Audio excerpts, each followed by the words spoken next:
Bend Around the Wind by Skylia. Chapter 19, Trickster Tale. The 9 realms of the cosmos are linked to one another by the branches of Yggdrasil, the world's tree. Sprawling like a quasar, a twisting nebula, its branches of glowing energy stretch out into the black void of space. It is a realm of wonder, beauty, and terror one can barely comprehend. Loki started his tale. And for once, Tony did not speak, did not ask questions, and just listened. The words were more than just words, not just foreign sounds. It was hard to put his finger on it. It was like the DNI, but completely different at the same time. He could picture everything with the utmost detail as he listened to the sound of Loki's voice. He was not sure if it was the Allspeak or because of the way Loki talked. Maybe both. His voice was quiet and soothing, perfect for telling stories. Tony feared he would fall asleep, but his mind raced as he absorbed every detail he was given. He doubted many humans knew this, if any at all. Thor may have been on Earth before, but Tony doubted he ever bothered to tell all of this to anyone. Maybe some of it. Tony preferred Loki's version. Thor would have told sagas of great noble battles, no doubt. He would have praised his people and his world. Loki spoke the truth. Brutal, bloody truths. And wasn't that the greatest irony of the universe? But Tony knew liars knew the biggest truths. Those who listened to whispers in the shadows, who could sneak behind the curtains and take a look at what was really going on instead of being distracted by the smoke and mirrors and shining bright lights on the stage. Tony wanted the truth, not pretty stories. Asgard is the land of the Aesir, the golden realm eternal. Thor's world, which you already know many things about, even if, as mortal, you will never set foot in it. Vanaheim is the home of the Vanir, the old gods, masters of sorcery and magic. They may have lost some of their former glory, but still, it is quite a kingdom to behold. Elfheim is the land of the elms, the bright Lujol Safar, and the free-spirited Galdafar. The world is the land of eternal spring in the south and bright white winter in the north. Elves are, even you may have heard so, great masters in archery, but even greater is their knowledge of magic and magecraft. They're the ones who first learned how to use the gifts of the Yggdrasil, the cosmic powers of the realms. There is, of course, Midgard, then, your world, right in the middle of the other 8. Ever-changing, just like the humans who inhabit it. You may be part of the 9, but you are also separated from it. Humans were ignorant of the other worlds for long, and so they were ignored in return. Midgard is young, and the humans even more so. That is how the other worlds look at you. There is Jotunheim, then, land of giants, the sons of Ymir, ruled by the frost giants, but home of the storm giants and mountain giants as well. It is a cruel world of ice and frost and eternal cold. Its mountains reach high up in the sky, and its seas are deep and dark, home for the greatest beasts in all the realms. It is never changing, but ever feared. Svartalfheim is the land of elves as well, but that of the Dolkafar, the dark elves. Endless forests cover its lands, and labyrinths of caverns are underneath it all, while the elves of Alfheim are bright and beautiful. The Dolkafar strike fear in the hearts of others with their appearance. They are, of course, just as strong and skilled as the other elves, both in battle and magic. Nidavellir, the Dark Fields, is the land of the dwarves. They live underground, working in the caverns, crafting the greatest weapons of the 9 realms in their giant forges. Mjolnir is something the dwarves had forged, and so is Gungnir, the spear of Odin. The dwarves are, as you may guess, small and also quite unpleasant, especially when it comes to trade, but the other realms do trade with them despite their nature. No wonder with the skills they have to offer. Muspelheim is the realm of eternal fire, the land of the great fire giant Surtur, and his fierce offspring, the fire demons. They're a nomadic race within their lands, and might be primitive, but their numbers are vast. Wise is the one who fears them, because there is indeed much to be feared. And finally there is Niflheim, the house of mist, the region of icy fogs, darkness, and cold. Its coldness is greater even than that of Jotunheim. Niflheim was the first of the 9 worlds, created in the empty abyss Gningagap. Within it, by Nestrand, the shore of corpses, is where the realm of death is found, Helheim. No living soul should be fool enough to venture in these lands unless death is already upon them. A fool like Thor would say that Asgard is the guardian of the 9 realms, the protector of peace, and the beacon of hope in desperate times. A fool who still believes in children's tales. The truth is never as perfect as one might hope. Many years ago, when the realms were still young, Asgard was under the rule of King Bor, lord of Asgard, and his wife the giantess Bestla. Bor was a born warrior. He led his people in a time of power and prosperity and won their loyalty both through his leadership and his triumphs. Bor and Bestla had a son, Odin. Bor taught his son a great many things: how to fight, how to rule, how to serve, and also how to defend his dreams. He made one mistake, though. He did not encourage his son to dream on his own, and when inevitably Odin went against his will, he was driven to rage. In his anger, old Bor King visited every possible horror imaginable upon any who dared defy him. Legend says Bor fell in a great battle in the mountains of Jotunheim, and that in his dying moments he and Odin made peace, and Bor could enter Valhalla without anger darkening his soul. Now whispers, on the other hand, say something quite different. Whispers say Bor did not fell like a warrior, but had been cursed by a great sorcerer, and that he begged his son for help, asked him to find him a magic wielder strong enough to save him. Whispers say Odin did not attempt to do so, instead declared himself king, and sat upon the throne of Asgard to follow his own ambitions. Whispers say Bor cursed his name in his last breaths. No one is sure what is truth and what is not. History is always written by the victor, after all, and there was no one else but Odin to tell the tale of Bor's death. If I were you, I would not mention what the whispers say in Thor's presence. He might have the urge to introduce you to Mjolnir quite thoroughly. So Odin took the throne of Asgard. Again, history says that he wanted nothing but peace and prosperity for all the 9 realms. Fools may believe that, but I am not a fool. Odin was young and he had plans and ambitions. War was inevitable. No one speaks about why it started. Nowadays they do not even mention that it happened at all. Fact is that one day war broke out between Asgard and Valheim, and Odin led his armies into battle. The war lasted for centuries, but no battle ever disturbed the Golden Realm. Only Vanaheim suffered as her lands were painted red with blood. They say there were many reasons why Odin had to march into Vanaheim, for the good of the 9 realms. That evil sorcerers threatened the worlds, that their king planned to conquer Alfheim and slaughter all mages. Tales. The truth is simple, but never spoken out loud. Odin was a warmonger. He sought triumph, glory, and power. His idea of peace was Asgard governing over the other realms, with his greatest power in his hands. The Vanir were proud people and would have never bowed down to Asgard's will, so Odin made them bow. The war ended with Odin's victory, and he took the son and daughter of King Njord to Asgard. Then he married the daughter, Frigga. Nobody had mastered sorcery better than her among the Vanir, and after their marriage she taught Odin these secrets of magic. Seeing how mercilessly Odin crushed the Vanir's resistance, Alfheim quickly swore allegiance to Asgard and its king. Odin, to ensure Asgard's control over the realm, put Frey, Frigga's brother, on the throne of Alfheim. The elves accepted, of course, but even today Frey is no true king. Elves do not believe in absolute power. Every Ljósfar city decides their own fate, and so do the Kaldafar. Frey never forced them to change their ways, so he just sits in his palace and assures Odin king that the elves are loyal to him till Ragnarok. The dwarves of Nidavellir offered Odin mighty gifts to avoid war, in a sign of loyalty and alliance.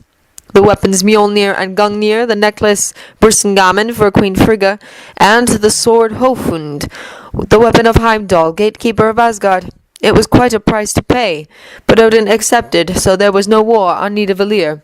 Muspelheim, Svartalfheim, and Jotunheim were too powerful to take on after the long war with the Vanir, so Odin did not seek battle again.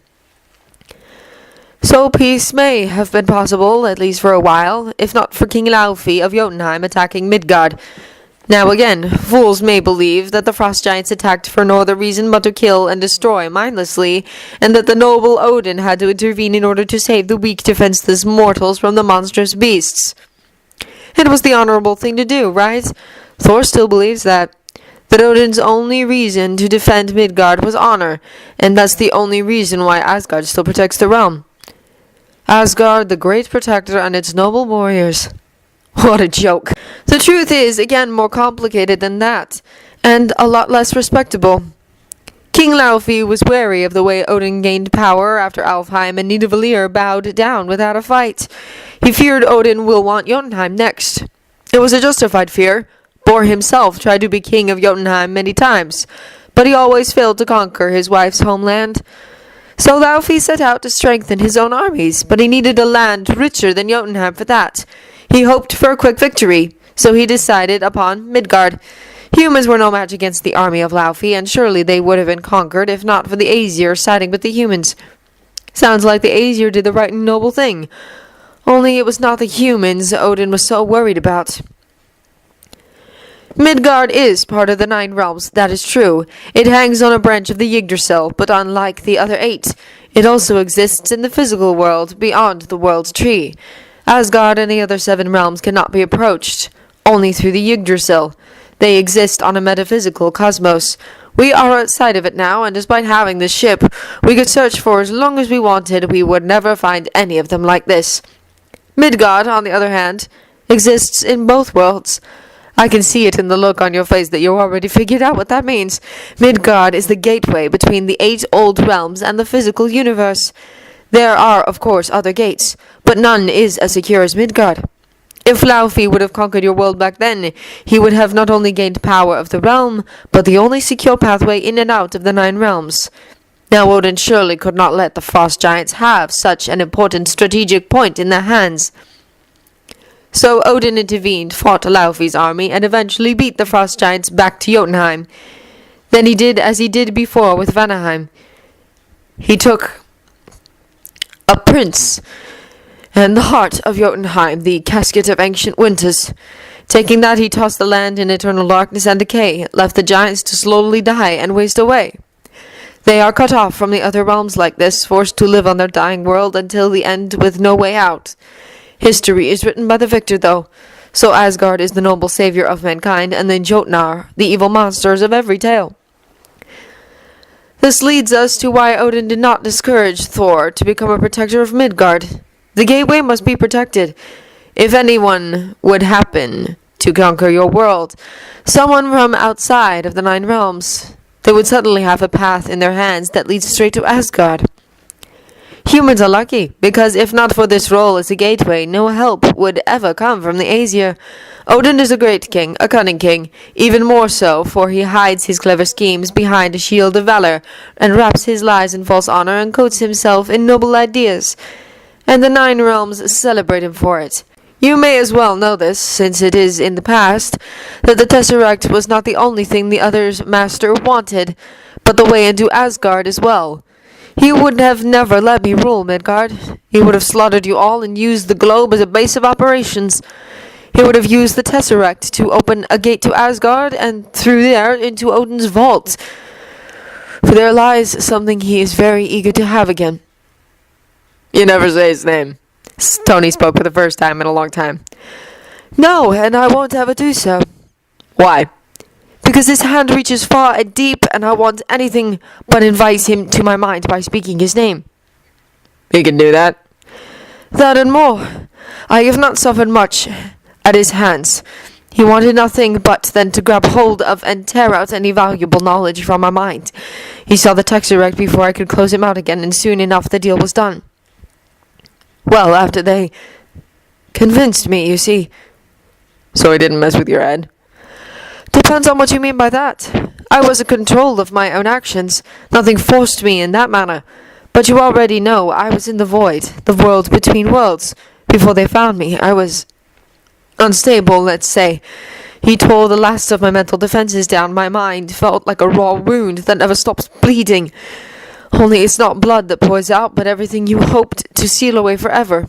Every demon, every nightmare, every fear. And the truth of the Tesseract was the only balm, the only relief and light in the darkness. Power I have never felt before. Not even the true sight of the branches of Yggdrasil could have prepared me for what it showed me. You are unmade and reborn. I held on to my own mind with every speck of will I still possessed, fought with tooth and nail to not be wiped clean and mindless. Then the more time I spent away from that place and him, the stronger I got. But he was never far. No, I could always feel his presence lurking in the void, so I won't say his name, because he would hear it and notice me again. And then he would know where I am. Tony started up at the god wordlessly for long moments. And there's no way to get rid of him forever. He knows my name. He knows my power. The only way would be if he died, but I think his mistress is fond of him still, so that won't happen anytime soon. The other mentioned the mistress, too. Who is that? Mistress Death, Stark. And before you ask, yes, the Death. Tony just stared at him in disbelief, but he forced his mind to just accept it, even if it was hard to believe it. There has to be some name for him. I won't call him the other's master. The Mad Titan, Loki answered. That's how the Aesir call him. So they know him in Asgard. Bor and his allies fought him a very long time ago. He managed to win and banished him from the 9 realms and our galaxy. That is where he was born, only a few planets away from Midgard, in fact. Bor also took something from him, something unimaginably powerful, an artifact that now lies in Odin's vault in Asgard. A gauntlet. And he wants it back. That's why he wanted the Tesseract. That's why he still wants to conquer Midgard. He wants to reach Asgard and the vault, and his possession. He sent me forth because I could reach Midgard on my own to open a path for the Chitauri. I failed. The Chitauri is gone, but you already know he's not too concerned about that. He's patient, and he will try again, and again, and again, until he succeeds. Defeating me did nothing more but gave him an idea of how big a force he needs to defeat you. Do you know when that will happen? Is he going to attack? Yes, but not now. Losing the Chitauri was a setback for them, and so was losing the Tesseract. It could be years, even decades, before he starts marching towards Midgard. I do not know. So we want some time, but also showed our cards. Is that what you're saying? Slowing him down and dealing a blow was more important, and at least the Tesseract got secured. Loki shrugged. Was more important to deal a blow? You were leading that army. Well, yes, officially, with the other and the Mad Titan breathing down my metaphysical neck, but it was quite obvious after a while, especially when Thor showed up, that killing them all would be more favorable to me. What? Stark sat up. That makes it sound like you betrayed them, but I did not see any betraying on your end. Loki smiled lazily, still sitting on Tony's bed with his back to the wall. Well, thank the Norns for that! If you would have been able to see it, then the Mad Titan would have been able to see it as well, and would have never let the Chitauri come through that portal. Tony just looked at him with slightly widened eyes at that. I did nothing heroic, so do not look at me like that. I was merely a quite terrible general. And everyone is always so eager to underestimate me that no one noticed. Even you, Stark. You all just watched the show, the bright lights and great performances, and ignored the rest. Do not make any mistakes. I still despise Thor, and you lot in your shield still annoyed me, and it did not cause me any distress to do all the things I did while on Midgard, but I could have done a lot better. Well, a lot worse. Depends on how you look at it.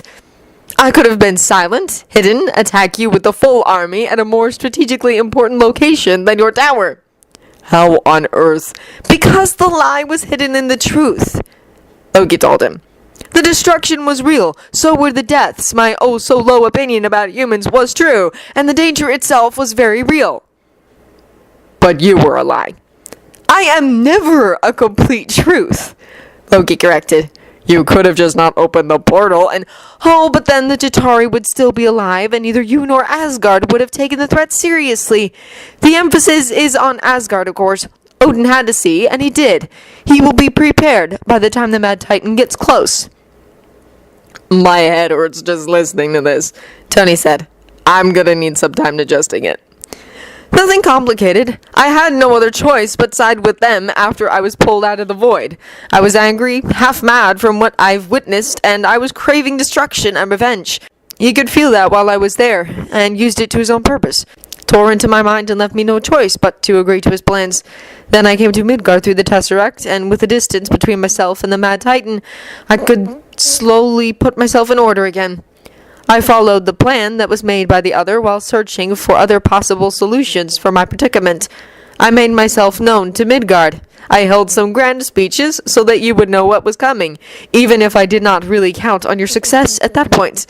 Then Thor showed up, and I knew I had Asgard's attention finally, and your chances to eliminate the Chitauri grew significantly with him on your side. That, of course, if things were set up suitably. The gateway I made Selvig open was perfectly imperfect. The city was not a strategically important location. The gateway was not large enough for a whole ship to pass through. All these little things.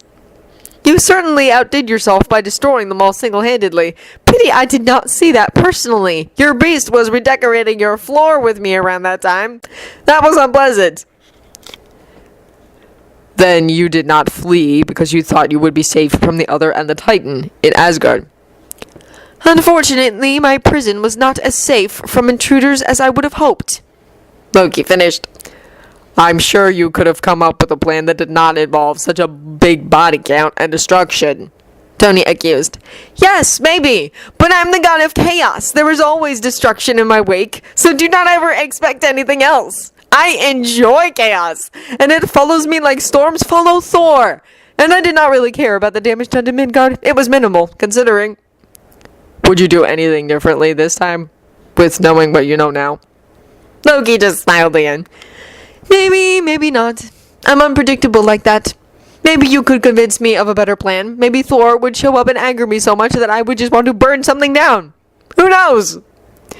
But you don't have any plans conquering Earth again, right? Did you not pay attention? It wouldn't work. It can't be done. Even if you humans can't protect yourselves, the other realms would never let anyone conquer you. You are protected because the gateway has to be protected. Tony stayed quiet, just thinking everything through once again. It was a lot to take in. Not just all the information he got about the 9 realms, but about the rest as well. His head was buzzing with it all, thinking about every detail of the invasion. He did not know Loki as well as he did now. In retrospect, there were a few things that were out of character in a way, but he had no way to notice that back then. Stark? I'm still talking in Elvish, the god said and raised an eyebrow. Oh yes, look at that. Tony smiled. He didn't even notice that Loki didn't switch back to Allspeak. His mind was occupied with more important matters. I guess you won't need a few days then, Loki remarked. You're also talking half in Allspeak already. That he also did not notice. Weird. I am a genius, you know. I almost believe that, Loki smirked.